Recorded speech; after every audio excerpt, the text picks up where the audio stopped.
दहेज लेके होई का दहेज लेके सोना और चनिया, होई का दहेज लेके सोना और चनिया, होई का दहेज लेके जीवन भर साथ रही ए भैया, जीवन भर साथ रही दुल्हा के दुल्हनिया, होई का दहेज लेके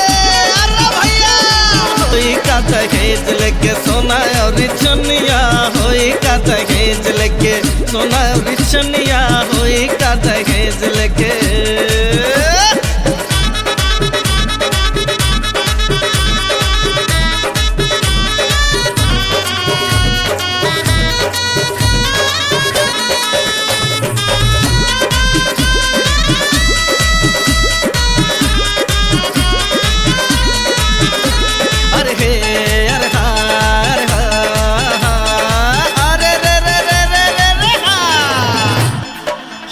हो गरीब भले पढ़ल लिखल चाहिए,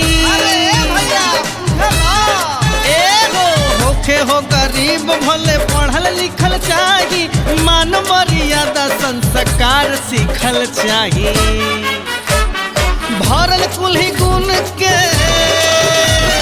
भरल कुल्ही गुण के चाहिए हो परनिया, होई का दहेज लेके सोना और चनिया, होई का दहेज लेके सोना और चनिया, होई का दहेज लेके।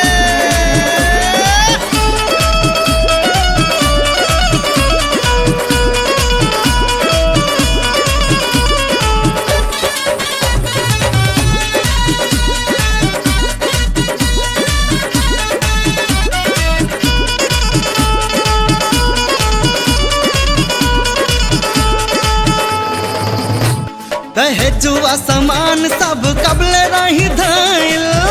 अरे काहे उदास बड़ा हो काका, दहेजुआ सामान सब कबले रही धइल, रुपिया है एक कहा थवा के मैल, बन जाला महल कबो, बन जाला महल कबो टूटा ही पलनिया, होई का दहेज लेके सोना और चनिया, होई का दहेज लेके सोना और चनिया, होई का दहेज लेके।